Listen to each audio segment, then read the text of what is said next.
Public Safety Committee will now come to order. Today is December 3rd, and I do detect a quorum. We will start with our agenda items first. The first agenda item is RS 2019-115. Toombs is the sponsor. Exempts Diverse Enterprise Incorporated, located at 3069 Brick Church Place, from the minimum distance requirements for obtaining a beer permit. I did speak with the sponsor, and she recommends that we support this. So do I have a motion? So moved. Seconded. Properly moved, properly seconded. Anybody got any discussion? All in favor? Aye. Any against? Recommended approval. Next item is RS 2019-120. Mendez, Pulley, and Hancock sponsors. Accepts a grant from the Tennessee Department of Safety and Homeland Security to the Metro Police Department for enhanced DUI enforcement of Tennessee driving under the influence laws. Do I have a motion? So moved. Seconded. Moved, properly seconded. We do have a letter to approve from the lead sponsor, Mendez, and I'm here. Any discussion? All in favor? Aye. All opposed? All right, recommend approval. Next is BL 2019-75, Rosenberg and Toombs sponsored. Amends Chapter 2.30 of the Metro Code to require 911 telecommunicators to be trained in the delivery of high-quality telecommunicator cardiopulmonary resuscitation. I do have a letter from the sponsor recommending a one-meeting deferral. Do I have a motion to? So moved. All right, we have a motion for a one-meeting deferral on this bill. All in favor? Aye. All opposed? All right, so that is the recommendation. One meeting deferral our committee. Next item is BL 2019-76. Murphy is the sponsor. Amends sections 2.62.040 and 12.56.060 of the Metro Code to require parking and emergency access plans for parades and special events located outside of the downtown area. The sponsor has asked that we approve a two-meeting deferral on this. So do I have a motion? So moved. Is there a letter? There is not, but I talked to her personally. Okay. She was okay with me. So she was in Public Works also. that's right. Oh, gotcha. She is. Gotcha. So any questions? All right. All in favor? Aye. Any opposed? All right, we will recommend deferral of for two meetings on this. That concludes our agenda items. So one of the things that we at Public Safety, I invited the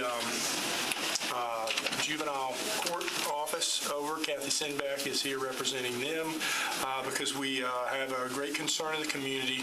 Our concern is we have 4 dangerous suspects who were incarcerated for violent crimes to include murder, and they have escaped, and they are now, as I understand it, still at large. So there are a lot of questions concerning that. So what I invited Ms. Sinback here to do is to give us an informational update on where we are on that situation. I know the highest priority for us now is to try to find these 4 individuals and bring them back into custody. In addition, we want to take a look at the system and see what happened to allow this to occur. So I've invited her to give us an update. At a later time, we will reconvene a special meeting of the Public Safety Committee to dig a little deeper in this, but I do want them to conclude their investigation and so we can have a complete understanding. So she's going to, in the interest of time, she's going to give us an update. And as far as committee questions, if you have brief questions you might want to ask, that's okay. Let's keep it brief. We want to dig into this in more detail later, and you'll have that opportunity. So I just want to preface it like that because we're all concerned about what happened, and I appreciate the court coming over and doing this. Thank you, Ms. Sinback. The floor is yours. Would you mind if I pull up to the table? Feel free. Okay, thank you.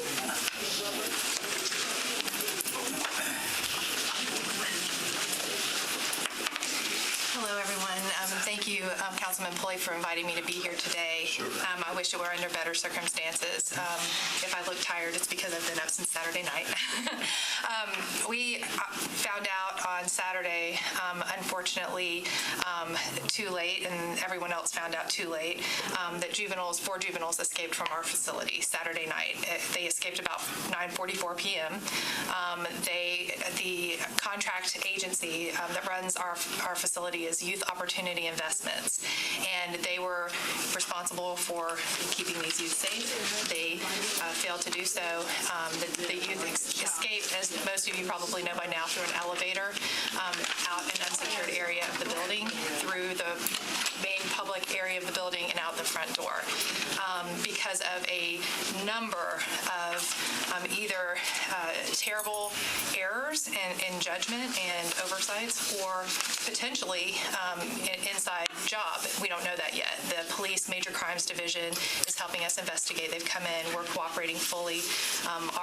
As far as we know at this point, the contractor is also cooperating fully with the Major Crimes Division.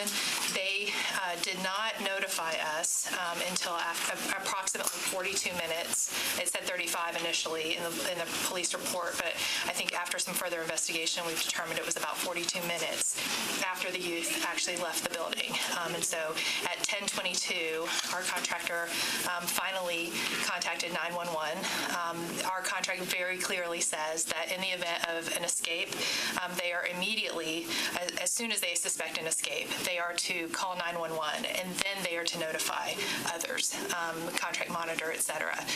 They did not do that. They did not follow protocol. They breached the contract at that moment by not reporting the escape, not to mention the multiple other policy violations that were committed that night. Since that time, since the investigation began, we have been cooperating fully with the police.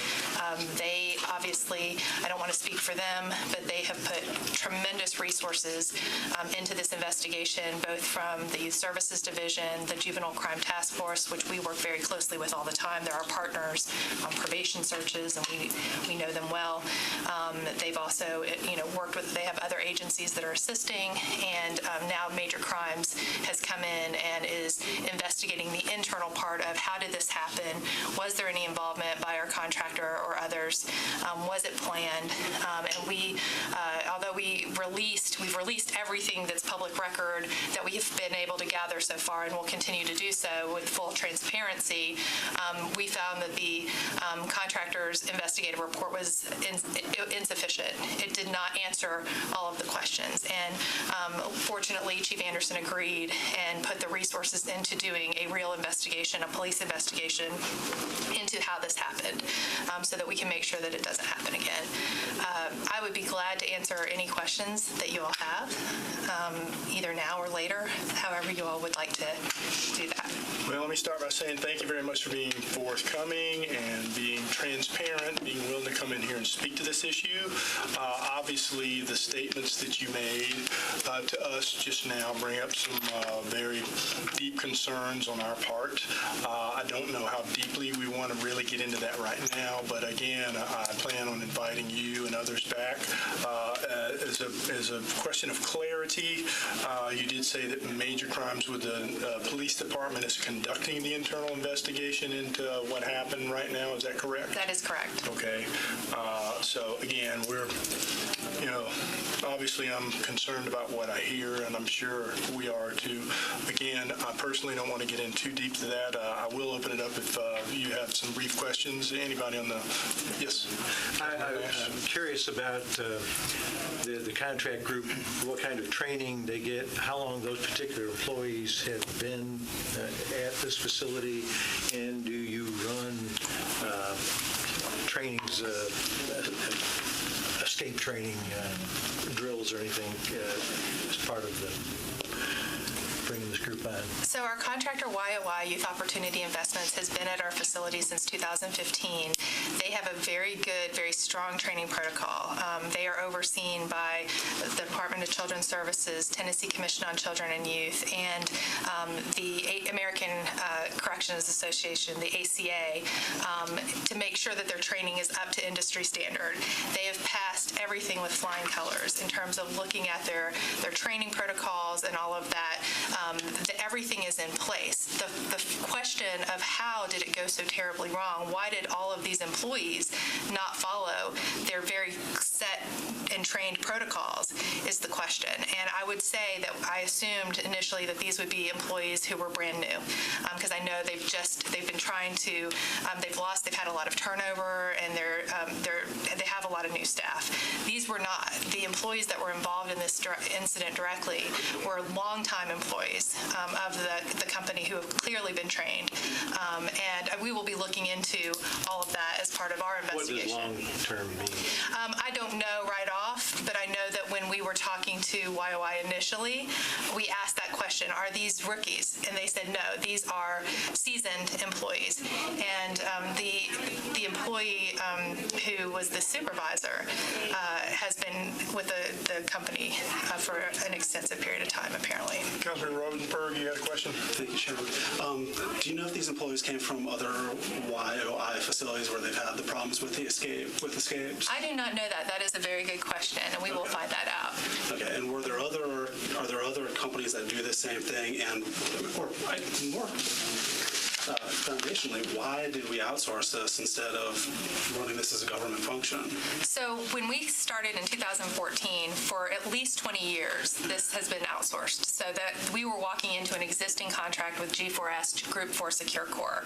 They were, at that time, one of the primary juvenile contractors for detention facilities. Prior to that, it had been CCA. When we came on board, that contract was up, and so it was time for Metro to let another RFP. So we did that. There were only two bidders on that RFP. There was Group 4 Secure Corps again, and there was YOI. At that time, Group 4 Secure Corps was in a lot of litigation. They had had a lot of very serious problems, including policies that prevented them from calling law enforcement. There were a lot of things that were problematic. They were actually disbanded. They disbanded soon after the RFP. They did not get the contract. YOI did, but there were only those two bidders. There are very few contractors in the country who do this kind of work, and I think that you will find that all of them have had significant problems. YOI, we were hopeful. They had new leadership. That leadership was later taken over by former G4S employees, and I will say that for the most part, we have been very impressed with a lot of the improvements that they've made in the facility in terms of programming, services for the youth, educational subcontracting. There are a lot of things that are very important, but their key function is to keep the juveniles secure in the facility, and they have failed at that function. I think it's a time, and right now the contract is coming due, and so it's expiring this summer. And so this is the time for us to be considering, do we want to consider taking over this function, or do we want to continue and have another RFP to get bidders? And of course, this issue of the escape will be a primary consideration in that contract process. Councilmember Johnson, you have a question? Yeah, thank you, Chair. How many escapes have we had at this particular facility and the other facilities that YOI manages? To my knowledge, we have had 0 escapes ever from the juvenile detention facility since it's been at that location. We have definitely had 0 escapes since we have been, Judge Callaway has been on the bench since 2014. We have had some scares. We have had several situations where youth were able to get keys away from staff, not keys that would have let them out of the building, but interior security keys, things like that, that caused us great concern, that we have made our contractor very aware of our concerns repeatedly about some of the lapses. They've had staffing problems. We're going to be releasing a packet with all of the incident reports, so it'll be very very clear what our struggles have been. But however, when they had their last ACA accreditation, they got something like 99.9%.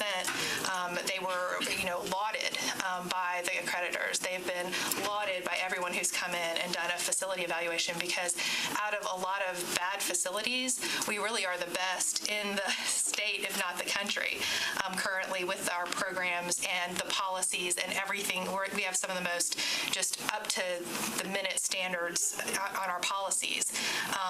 But still, we see this lapse. And so I think it is time to really look at, can we do it better? And if we can do it better, how expensive is that going to be? And I think that's the primary consideration. And we're looking into that now. How much would it be for Metro to take this over? And we would ask for any assistance that you all could provide to us in doing that assessment, because there are a lot of things from liability to all of the services that have to be provided. I think it's very important that we stay in touch with that process and we talk through it with you. Can you briefly describe that process moving forward with us and how that RFP process will occur? It's my understanding that there wasn't but one applicant last time. Is that correct? 2 applicants. 2 applicants? Yeah, Okay. G4S and YOI. Okay. And YOI was selected. So it would be the same process as last time, which is basically your just typical Metro procurement process through Metro Finance. Terry Troop walked us through it. It was amazing with the last process, and she would probably be our contact person again. We would, go through all of the regular procurement procedures that you all are familiar with consulting on what do we want in a contract, going through making sure that we have everything that we want, which we already have a whole list of things that we know we need to add to an additional contract, such as the fact that currently they only pay their staff members $12 an hour, and they just recently increased it upon much pressure from us to $15 an hour, which is not enough to get good quality employees in Nashville at this time who are operating at a level needed to really work with this population of youth. And so we did not put in the contract, there was not a set, and never has been, a set amount of how much you have to pay your employees. And so we had already decided going forward, we're going to have like a living wage escalator or something like that. There are a lot of things like that we would want to add in a new contract. The question is there any contractor in the country who could actually do the type of job that we expect with the quality that we expect and the services that we expect for our kids and for our community, the safety of our community? Well, it's good to hear that you're concerned about that, because I know I think I can speak for everybody here, and we have that concern as well. Are there any other questions from the committee? Councilmember Porterfield, Councilmember Roden, do you have any questions? All right, well, thank you very much. I appreciate you coming forward and talking to us like you have. We very much appreciate it, and we'll be in touch throughout this process. We certainly have a keen interest in the investigation, how it goes, and once it concludes, we'd love to reconvene with you and other parties to talk through what happened, and I'm sure we'll have more detailed questions at that time. That would be great. And if you all need to reach out to me individually as well, I'm glad to provide any information. And I really appreciate copies you being of the contracts, here. things like that. And that's what you've been doing. So Thank thanks you. very much. Okay, Get some sleep. I will. I look bad, don't I? Thank you. With that, this now concludes our public safety meeting. Thank you all for being here.